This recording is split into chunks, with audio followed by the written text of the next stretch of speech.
The housewarming party was louder than I expected. Not chaotic, just full, voices overlapping, glasses clinking, the soft friction of people trying to relax inside a new space. My new space. I stood near the kitchen island, watching everyone move through the rooms I had spent months arranging. There is a peculiar vulnerability in inviting family into a house. It feels less like hosting and more like being evaluated. My daughter-in-law approached with a smile that looked perfectly natural. She handed me a glass of wine. "This is for Dad. A new beginning." The phrasing struck me as slightly rehearsed, though I couldn't have said why. Nothing in her tone was wrong. Nothing in her expression suggested anything but politeness. Still, something settled awkwardly in my chest. Not fear, not suspicion, just hesitation. I lifted the glass. Before it touched my lips, a small hand tugged at my sleeve. My granddaughter. She didn't say anything.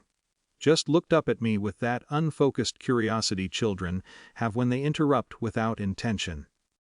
The moment stretched, barely a second. My son reached over casually. "Dad, you're impossible."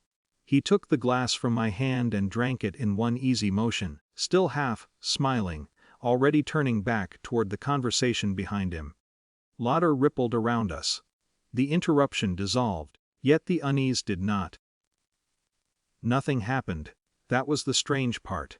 30 minutes passed with the steady, predictable rhythm of any gathering. Conversations deepened. People drifted between rooms. Someone adjusted the music. My daughter-in-law refilled glasses with mechanical attentiveness. My son leaned against the wall near the dining area, listening more than speaking. Then he sat down. No one noticed immediately. Fatigue at a party is ordinary, especially for someone who had been helping me move furniture all week. But something about the way he sat, slow, slightly imprecise, snagged my attention. He rubbed his temple. I remember thinking he looked irritated. Then pale. Confusion is never dramatic at first. It arrives as contradiction. My sister frowned. My cousin stopped mid-sentence. Someone asked if he was feeling okay. He nodded. Then didn't. His hand slipped from the edge of the table. The chair scraped sharply against the floor, and suddenly the room changed shape. Voices sharpened, movement accelerated, meaning fractured. 2. The paramedics arrived with an efficiency that felt almost detached from the emotional chaos of the room. Uniforms. Equipment. Calm instructions. Authority has a distinct texture, measured, procedural, immune to panic. "Sir, can you hear me?" My son's response was sluggish, unfocused. I stood there, uselessly aware of my own breathing. The wine glass, now empty, rested on a nearby counter, absurdly ordinary. No one mentioned it, not yet. Hospitals have a way of flattening emotion. Hours passed inside muted lighting and antiseptic stillness. Information moved in fragments, filtered through clinical language. Reaction, stabilization, observation. Nothing conclusive.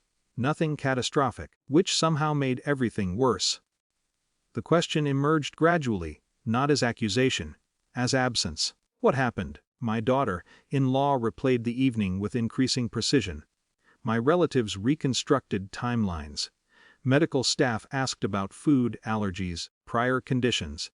Details piled up, explanations did not. Then someone mentioned the wine, casually, almost as an afterthought.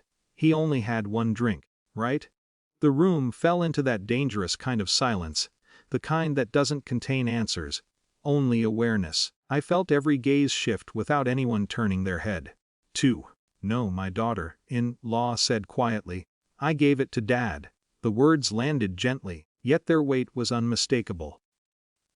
Memory is cruel in moments like this. My brain began reassembling the scene with obsessive clarity.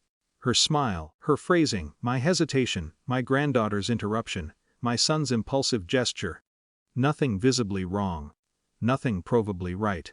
2. The toxicology report arrived the next day. Inconclusive, trace irregularities. Nothing definitive, nothing prosecutable, nothing that could survive scrutiny.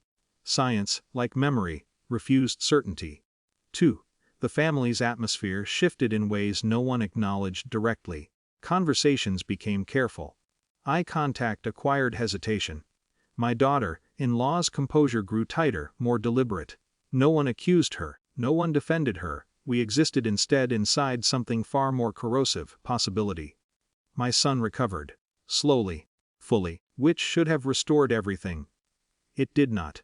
Because recovery resolves physical crises, not psychological fractures. 2. I still replay the moment sometimes. Not searching for evidence. Searching for feeling.